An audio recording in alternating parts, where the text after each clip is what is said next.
우리는 주의 두려우심을 안다. 주의 두려우심을 안다. 우리가 하나님 믿으면서 하나님은 사랑의 하나님, 사랑이 많으신 하나님, 내 인생의 모든 것을 돌보신 하나님, 함께 하신 하나님, 다 맞습니다. 맞는데 하나님 두려워할 줄을 알아야 돼요. 하나님 무서운 줄을 알아야 된단 말입니다. 굉장히 중요한 겁니다. 이사야 선지자가 하나님을 만났을 때 처음으로 하나님 체험한 그 사건을 이사야 6장에 이렇게 기록해 놓죠. 우시야 왕이 죽던 해에 이사야 선지자가 하나님 성전에서 홀로 하나님 앞에 나라를 위해서 기도를 합니다. 그리고 그 기도를 하다가 하나님 만나는 체험을 하죠. 하나님 만나는 체험을 하면서 하나님 만났을 때 이사야가 제일 먼저 소리 질렀던 말이 오호라 화로다 나여 망하게 되었도다. 내가 만군의 여호와 하나님을 배웠습니다. 하나님 만난 딱 그 순간에 아이고 나는 죽었다. 나는 죽었다. 오호라 화로다 나여 망하게 되었도다. 나는 죽었다. 하나님 만나면 죽는 줄 알았지.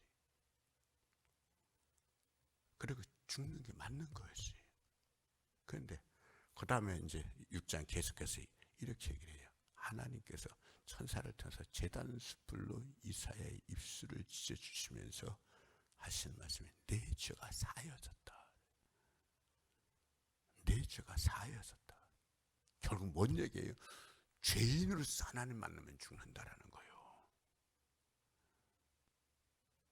죄의 문제가 해결됐으니까 죽을 일도 없다라는 거예요. 그때부터 하나님의 진짜 음성을 듣습니다. 내가 누구를 보내며 누가 우리를 위하여 갈고 하나님의 일꾼을 찾는 것을 이사야 선지자가 듣습니다. 그리고 그 말을 들으면서 자기를 헌신합니다. 주여 내가 여기 있나이다. 나를 보내소서. 우리가 하나님 만나면서 제일 먼저 오는 이 영적 감정, 하나님 두려워하는 것. 하나님 두려워하는 것. 이스라엘 백성이 애굽 땅에서 출애굽해서 나서 광야에 왔을 때 하나님은 모세를 시내산으로 불러올립니다. 시내산으로 불러올리면서 백성들에게 당부하신 말씀입니다. 하나님이 시내산에 임재하기 때문에 아무도 시내산 근처에 범접하지 마라. 범접하면 죽는다. 범접하면 죽는다. 그리고는 산에서 계속해서 나팔소리, 천둥소리 울려 퍼지는 거예요. 범접하면 죽는다. 짐승이라도 범접하면 죽는다. 하나님이 얼마나 크고 두려우신 분인가 하는 것을 보여주는 거예요.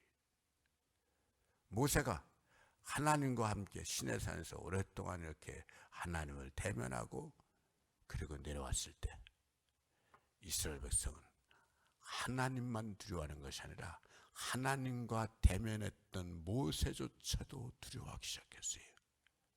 하나님과 대면했던 이유로 모세 얼굴에서 햇볕같이 광채가 나는 거예요. 무섭다라는 거예요. 이스라엘 백성들이 무섭다라는 거예요. 제발 좀 당신 얼굴 좀 가려달라는 거예요. 그래가지고 모세가 하나님 말씀 전할 거 꼭 전하고는 수건으로 얼굴을 가렸다. 저들이 너무 무서워하니까. 우리가 믿음 생활하면서 아주 중요한 것 중에 하나가 정말 하나님을 제대로 아는 건데 정말 하나님을 제대로 알면은 하나님 두려워하는 게 맞는 거예요. 하나님을 두려워한다는 얘기는 무슨 얘기예요? 하나님 앞에서 함부로 행하지 않는 거예요. 아브라함에게 100살의 아들 이삭을 주셨는데 어느 날 하나님은 아브라함에게 정말 무모한 요구를 하세요. 아브라함아, 너 100살에 난 아들 이삭 내게 제물로 바쳐라. 제물로 바치는 건 양을 각을 떠가지고서는 하나님께 드리니 죽여야지 제물이 될 수 있는데, 근데 100살에 난 아들 내게 제물로 바쳐라. 야, 아브라함이 정말 대단한 게 그 말씀을 순종하면서 아들 데리고 하나님 지시한 땅으로 3일길을 걸어갑니다. 3일길을 걸어갑니다. 그리고 지시한 곳에 올라가서 단을 쌓습니다. 그리고 아들을 그 위에 올립니다. 그리고 칼을 꺼내 듭니다. 이야, 둘 중에 하나예요. 완전 미친 노인네든지, 아니면 우리가 상상하는 것을 초월할 정도로 하나님을 잘 믿든지, 우리가 상상하는 걸 초월할 정도로 하나님을 잘 믿든지, 아니면 미친 노인네든지인데, 미친 노인은 아니야. 앞만 봐도 미친 행동은 없어. 그렇다면 아브라함은 정말 하나님을 잘 믿은 거예요. 그래서 믿음의 조상이 막 칼을 들어 내리치려고 할 때 하나님이 사람을 제물로 받으신 그런 하나님 아니에요. 우리 하나님은. 좀 성경을 읽으면서 궁금한 것이 있어요. 사사 시대에 사사한 사람이 전쟁터에 나가서 이길 때 이기고 돌아오게 하시면은, 하나님 이기게 해주시면 돌아올 때 맨 먼저 저를 맞는 사람을 하나님께 제물로 드리겠습니다. 그래 진짜 이겼어. 그래 돌아오는데 무남 동료 외딸, 아들도 없다 딸랑 따라난데, 그 사사의 딸이 아버지가 전쟁터에서 이기고 돌아오니까 좋아가지고 제일 먼저 뛰쳐나오는 거예요. 그 딸을 보고 통곡을 하고 울죠. 그리고 끝내 그 딸을 하나님께 제물로 바치죠. 이건 어떻게 할 거냐? 이걸 어떻게 해석해야 돼요? 하나님 잘못한 거예요. 사사시대는 하나님을 제대로 알지를 못하고선 자기들이 서원하면 무조건 그게 하나님 아니에요. 서원도 내가 도둑질하겠습니다. 그런 서원은 그건 서원이 될 수가 없는 거예요.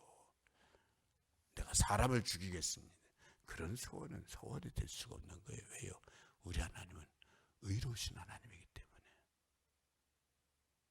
의로우신 하나님 때문에. 사사시대를 읽어보면 자기들이 우상을 만들어 이게 하나님이다 그러면 그게 하나님이 되고 핵에 망측한 짓들이 많죠. 우리 하나님을 제대로 알아야 돼요. 제대로 알아야 되는데, 제대로 아는 것 중에 하나가 뭐라고요? 하나님을 두려워하는 것.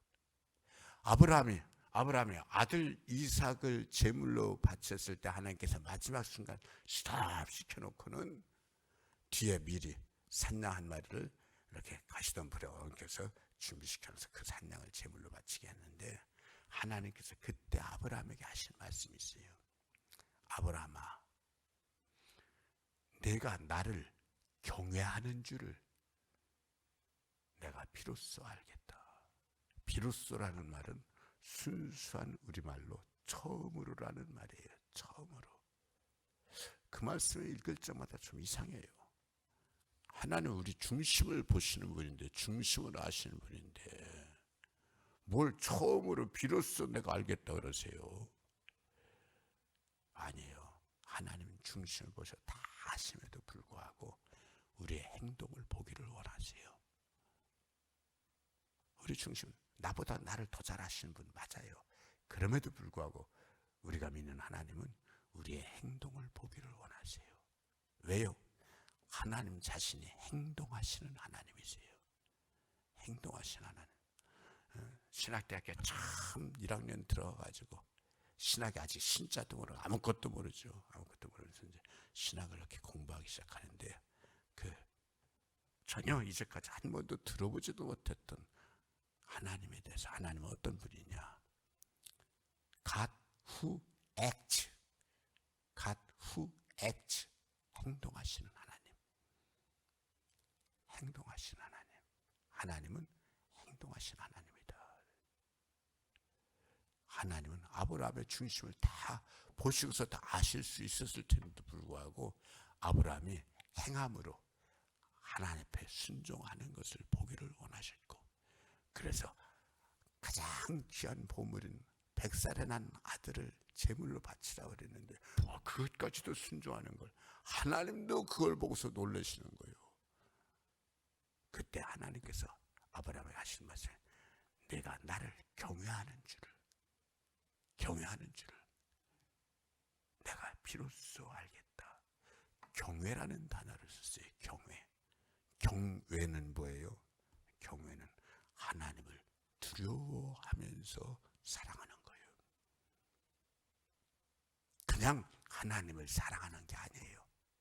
내가 나를 사랑하는 줄을 내가 이제야 알겠다. 그렇게 말씀하셔도 될 텐데, 내가 나를 사랑하는 줄 이렇게 말씀하시지 않고 내가 나를 경외하는 줄을 내가 알겠다. 경외는 뭐라고요? 두려워하면서 사랑하는 거예요. 두려워하면서 사랑하는 것. 우리는 하나님을 믿을 때 항상 하나님을 두려워할 줄을 알아야 돼요. 이거 안 되고 하나님 앞에서 함부로 행하면 이건 하나님 믿는 게 아니에요. 그리고 하나님 앞에서 함부로 행하면 인생이 엉망이 되는 거예요. 모세가 하나님 만나서 얼굴에서 광채가 났다 그랬는데, 출애굽기를 읽어보면 그 책 이름이 출애굽기잖아요. 애굽 땅에서 이집트에서 탈출한 걸 기록한 책이 출애굽기잖아요. 그래, 이집트에서 탈출한 사건을 기록한 책이 출애굽기인데, 출애굽기를 막상 읽어보면 주제가 세 개 주제가 있어요. 출애굽 사건, 이집트에서 실제로 쭉 탈출하는 그 이야기 쭉, 출애굽기 1장서부터 19장까지. 그 다음에 십계명을 대표로 하는 율법 주신 사건, 출애굽기 20장에 나는 너희를 애굽 땅에서 애굽 땅 노예된 곳을 이끌어낸 너희 하나님 여호와로라. 나 외에 다른 신을 내게 있게 말지니라. 너희를 위하여 새기는 상을 만들지 말고 섬기지 말고 절하지 말아라. 나 여호와 너희 하나님의 이름을 함부로 부르지 말아라. 안식일을 기억하여 거룩히 지켜라. 내 부모를 공경하라. 살인하지 말라. 간음하지 말라. 도둑질하지 말라. 거짓 증거하지 말라. 탐내지 말라. 우리가 잘 알고 십계명 쭉 하면서 거기에 따른 부속 따른 이 율법들, 이것이 출애굽기 20장서부터 24장 25장까지 가요. 그리고 나머지 40장까지는 또 다른 주제예요. 뭐예요? 하나님의 성전 짓는 것. 광야 생활 이렇게 이동하니까는 성전이 아니라 성막이라고 불러줘. 왜? 접었다 폈다 해야 되니까는 성막 짓는. 그래서 성전을 그렇게 중요하게 여기시는 거예요. 그래서 여러분들이 이 모세오경, 출애굽기, 창세기, 출애굽기, 레위기, 민수기, 신명기 쭉 해서 출애굽기, 레위기, 민수기, 신명기를 보면은 우리가 아주 중요한 것을 보게 돼요. 첫째, 하나님 중심 이퀄 말씀 중심 이퀄 성전 중심. 출애굽기를 제대로 읽고 레위기를 제대로 읽고 민수기를 제대로 읽으면서는 성전 중심 신앙인 것을 우리가 알게 돼요. 그래서 광야 생활 이동할 때 항상 하나님의 구름이 쭉 위로 올라오면 제일 먼저 뭐래요? 성막을 정리를 해요. 그럼 쭉 이동을 하면 성막 중심으로 해서 동쪽에 세 지파, 세 지파, 북쪽에 세 지파, 서쪽에 세 지파, 항상 성막 중심이에요. 쭉 이동할 때 멈추면은 성막이 멈추면 다 멈추는 거예요. 성막을 먼저 짓기 시작하면 나머지 12지파들도 자기들 천막을 치는데 어떻게 해요? 성막을 가운데 놓고 사방에 세 지파씩. 항상 모든 삶이 성전 중심 이퀄 하나님 중심. 그런데 그 성전에서 아주 중요한 것이 있어요. 성막을 이후에 솔로몬의 성전에서도 마찬가지입니다. 성막을 딱 이렇게 펴놓으면은 성소, 시장 안에 지성소, 성소, 시장 안에 지성소. 이 지성소에는 하나님 계신 곳이에요. 아무도 못 들어요. 1년에 단 한 차례 대제사장만 들어올 수 있어. 대제사장만. 다른 사람은 아무도 못 들어요. 대제사장이 들어올 때 그 대제사장이 입는 옷에 오늘날로 말하면 이제 목사 가운이죠, 그렇죠? 대제사장이 입는 그 옷 밑에다가 방울을 달아놔. 방울 다는 게 굉장히 중요해요. 왜요? 그 안에서 조금이라도 하나님 앞에 옳지 못하면 하나님 그냥 치세요. 그냥 죽는 거예요. 그러면 대제사장도 올라와서 잘못하면 그냥 죽었는데, 이 대제사장 죽었으면 시신을 끌어내야 되는데 대제사장도 죽는 판에 누가 거길 들어서 시신을 끌어내요? 그러니까 다리에 꼭 끈을 묶어서 올라가는 거예요. 끈 밖으로. 대제사장이 1년에 한 차례 올라가는데 그것도 대제사장도 아차하면 죽는 거예요. 하나님을 얼마나 무서워하고 두려워하고. 그러니까는 다른 일반 백성이나 다른 제사장들은 엄두도 못 내고 대제사장이 여기 올라올 때 의젓하면 죽는 거니까는 지성소에 올라올 때 뭘 걸고 올라오는 거예요? 자기 목숨을 걸고 올라오는 거예요. 자기 목숨을 걸고. 하나님은요, 크고 두려우신 하나님. 우리가 하나님을 대할 때 항상 우리가 알아야 될 것, 하나님은 두려우신 하나님이다. 두려우신 하나님이다. 대제사장조차도 목숨을 걸고 하나님을 대했다. 이게 우리의 삶에 늘 드러나는 게, 이게 예수 믿는 거예요. 우리 예수 믿는 사람은 세상 다른 거는 하나 무서워하지 않아. 하지만 하나님은 두려워하는 거예요. 하나님은 두려워하는 거예요. 그래서 우리는 하나님 말씀 아주 작은 거 하나하나까지도 이게 얼마나 두려운 줄을 아는 거예요. 왜? 하나님 말씀이기 때문에.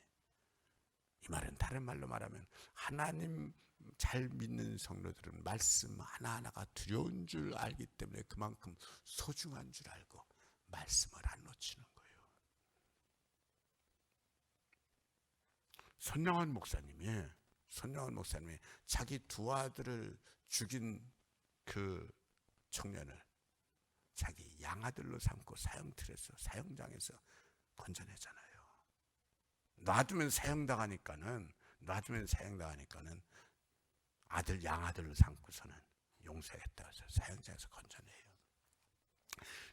손동희 여사가, 손영원 목사님 막내딸 손동희 여사가 우리 교회에 와서, 우리 교회에서 그 간증을 하셨어요. 그때가 당신 중학교 다닐 때라는 거예요. 아버지가 집회 인도하러, 다른 교회 집회 인도하러 나가시면 시간이 안 된다고 쪽지를 써서 이 손동희 여사에게 주면서 가서 빨리 가서 이거 전해라고. 내가 그 사람을 아들로 삼겠다고. 아버지 옷자락을 붙잡고 1시간도 넘게 쫓아다녔다는 거야. 안 됩니다. 그냥 용서만 해주시면 됐지. 아들로까지 삼을 필요는 없지 않습니까? 아버지는 그를 아들로 삼을 수 있을지 모르지만 나는 내 오빠를 죽인 원수를 오빠라고 못 부릅니다. 그런데 손양원 목사님이 끝내 그를 아들로 삼으시는 것이 이렇게 얘기를 하는 거예요. 나의 위에 다른 신을 내게 있게 말지니라. 이 말씀 순종하기 위해서 내가 감옥에 들어서 얼마나 오랫동안 옥고를 치렀냐. 나의 위에 다른 신을 내게 있게 말지니라. 이거를 순종하기, 안범하기 위해서 이걸 순종하면서 그 많은 옥고를 치렀는데, 나의 위에 다른 신을 내게 있게 말지니라. 이 말씀 어기는 거나 원수를 사랑하라는 이 말씀 어기는 거나 말씀 어기는 건 똑같지 않냐. 말씀을 어길 수가 없기 때문에 원수를 사랑해야 된다. 사랑하는 척하는 것이 아니라 진짜 나는 원수를 사랑해야 된다. 그 사람 아들로 사는 게 맞다. 우리 믿음의 선배들은요 정말 하나님 두려워했고요. 우리 믿음의 선배들은요 정말 하나님 두려워했기 때문에 하나님 말씀을 그렇게 소중히 여긴 거예요. 하나님을 두려워하는 것이 예수 잘 믿는 거고요. 하나님을 두려워하는 자가 받는 복이 엄청 큽니다. 그래서 아브라함이 내가 이제야 나를 사랑하는 줄, 경외하는 줄을 내가 알겠다. 그 이후에 아브라함에게 모든 것은 다 복이, 이제까지도 복이었지만 이제부터는 거침이 없는 복이. 말라기서 마지막 장, 그렇죠? 말라기서 신약성경 마태복음 1장 바로 앞에 말라기 3장 4장에 이 두 가지나 두 구절에 하나님 경외에 대해서 나오죠. 하나님을 경외하는 자에 대해서 주시는 복, 하나님을 경외하는 자에 대해서 주신 복. 우리는요 하나님을 경외함으로 인생의 모든 것을 복으로 받는 성도가 되는 것이 맞습니다. 말라기서 이렇게 얘기를 해요.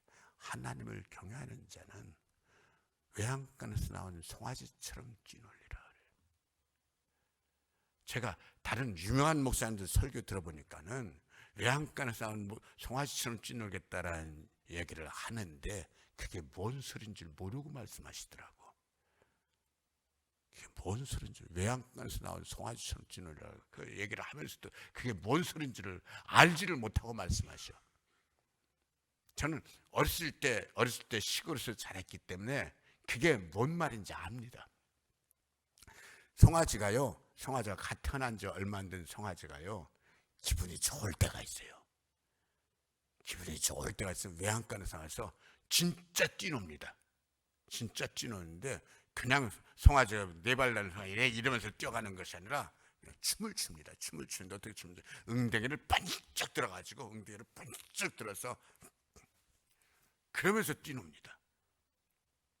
이게 외양간에서 나온 송아지가 뛰노는 상태예요. 응대기를 번쩍 뒷다리를 번쩍 들어서 그러면서 좋다 이렇게. 여호와를 경외하는 자는 외양간에서 나온 송아지가 뛰노는 것처럼 그렇게 하나님께서 인생에 복을 주신다라는 거예요. 뭔 얘기예요? 정말 너무 좋다. 정말 너무 좋다. 야, 나는 정말 복 받았다. 나는 정말 복 받았다. 정말 마음속에서 그 하나님 주신 기쁨과 감격이 넘치는 상태의 복을 하나님은 하나님을 경외하는 자의 인생에 주신다라는 거예요. 하나님을 두려워할 줄 알고 하나님을 경외하면서 두려워하면서 사랑할 줄 아는 성도들 되시기를 축복합니다. 아멘. 아버지 하나님 고맙습니다.